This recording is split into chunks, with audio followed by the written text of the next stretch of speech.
नमस्कार दोस्तों, आपका बहुत बहुत स्वागत है आपके अपने चैनल मेरा सफर में। दोस्तों, आज मैं आपको अन्नपूर्णा व्रत की कथा सुनाने वाली हूँ। प्राचीन काल में काशी नगरी में एक ब्राह्मण और ब्राह्मणी रहते थे। उनके नाम हरिहर व हरिगंगा थे। गरीबी से दुखी, तंग व परेशान होकर हरिहर ने काशी विश्वनाथ के मंदिर में जाकर घोर तप करने का निश्चय किया। वह अपनी पत्नी हरिगंगा से कहने लगा कि मैं मंदिर में जाकर घोर तप करूंगा, वह प्रभु प्रसन्न होंगे तभी लौटूंगा। इस कारण पता नहीं कब लौटूंगा।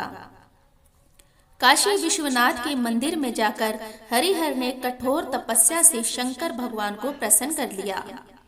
भगवान शंकर ने दर्शन देकर कहा, वत्स, तेरी तपस्या से मैं बहुत प्रसन्न हूँ। तुम पूर्व दिशा में जाओ, माँ अन्नपूर्णा तुम्हारी इच्छा पूर्ण करेगी। यह कहकर भगवान अंतर्ध्यान हो गए। भगवान शंकर के आदेश के अनुसार हरिहर पूर्व दिशा की ओर चला। वहाँ एक सरोवर के किनारे कुछ स्त्रियां माँ अन्नपूर्णा की पूजा कर रही थी। उसने पूछा, आप लोग किसकी पूजा और कथा कर रही हो? उन्होंने कहा, हमने माँ अन्नपूर्णा का व्रत किया है, उन्हीं की पूजा कथा कह रही हैं। हरिहर ने पूछा, इसका व्रत कैसे करते हैं? इसके करने से क्या लाभ होता है? उन्होंने विधि बताकर कहा, इसके करने से धन की प्राप्ति होती है। हरिहर ने उनमें से ही 21 तागों वाला 21 गांठ का डोरा लेकर अपनी कलाई में बांध लिया और अन्नपूर्णा का व्रत करना प्रारंभ कर दिया। हरिहर सरोवर में पानी पीने लगा तो उसे सीढ़ियों पर बहुत से हीरे मोती माणक दिखाई पड़े। उन्हें उठाकर थैले में रखकर हरिहर आगे उतरा तो सरोवर का पानी 2 भागों में विभक्त हो गया।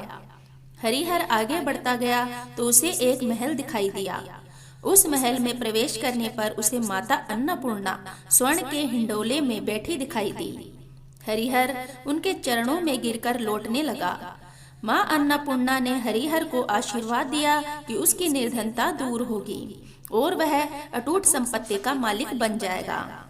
माता के दर्शन कर हरिहर लौट आया और हीरे मोती माणक का व्यापार करके अथाह संपत्ति का मालिक बन गया।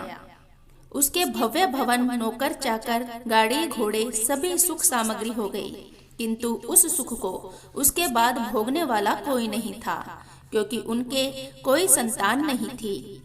पुत्रहीन होने से पत्नी व पति दुखी रहने लगे। अंत में सगुणा नाम की एक लड़की से हरिगंगा ने दूसरा विवाह कर लिया।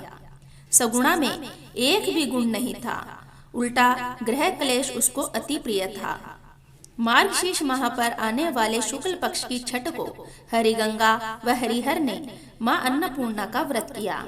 2 दिन शेष रह रहे थे कि रात्रि को सोते समय सगुणा ने हरिहर की कलाई में बंधा माँ अन्नपूर्णा का डोरा तोड़ दिया। इससे माँ अन्नपूर्णा नाराज हो गई, जिससे मकान में आग लग गई। आग लगने से सब कुछ जलकर स्वाहा हो गया। खाने के भी लाले पड़ गए। ऐसे दुख के दिनों में सगुणा पति का साथ छोड़कर भाग गई। मार्गशीर्ष आने ही वाला था। हरिगंगा ने पति से फिर से माँ अन्नपूर्णा का डोरा बांधकर व्रत करने को कहा, किंतु निराशा के कारण हरिहर नहीं माना। वह उसी सरोवर में डूबकर मरने की सोचकर छलांग लगाने ही वाला था कि माँ अन्नपूर्णा प्रकट होकर बोली, वत्स, यह क्या करने जा रहे हो? हरिहर माँ के चरणों में गिरकर बोला, माँ, आपने एक हाथ से देकर दूसरे हाथ से ले लिया, ऐसा क्यों किया माँ? अन्नपूर्णा ने कहा, वत्स, तेरी पत्नी सगुणा ने तेरे हाथ का डोरा तोड़ दिया था, इसी से मुझे क्रोध हो गया। तूने दूसरा ब्याह क्यों किया? मुझसे कहता, मैं तुझे पत्नी से पुत्र देती। माँ, इसमें मेरा कोई दोष नहीं था, फिर भी मैं आपसे क्षमा मांगता हूँ। माँ अन्नपूर्णा ने कहा, वत्स, तेरी निर्मलता से मैं बहुत प्रसन्न हूँ। जा, तेरे वापस पहले जैसा धन हो जाएगा और तेरी पत्नी हरिगंगा के सुंदर पुत्र होगा। हरिहर वापस धनी व पुत्रवान हो गया। हरिगंगा माँ बन गई। हे माता अन्नपूर्णा, कथा कहने वाले, सुनने वाले सभी को कथा का फल देना। जैसे हरिहर को सुख संपत्ति, धन और पुत्र मिला, वैसा हम सबको भी देना। कहानी अधूरी हो तो पूरी करना, पूरी हो तो परवान चढ़ाना। जय माँ अन्नपूर्णा। फ्रेंड्स, आपको आज की हमारी कहानी कैसी लगी? प्लीज़ कमेंट करके अपनी राय अवश्य दीजिए। चैनल पर नए हैं तो प्लीज़ चैनल को सब्सक्राइब कीजिए, बेल आइकन को प्रेस कीजिए, जिससे आपको हमारी आने वाली वीडियो की नोटिफिकेशन सबसे पहले मिल सके। ऐसी ही कथा कहानियाँ सुनने के लिए चैनल के साथ बने रहिए। मिलते हैं नेक्स्ट वीडियो में, तब तक के लिए धन्यवाद।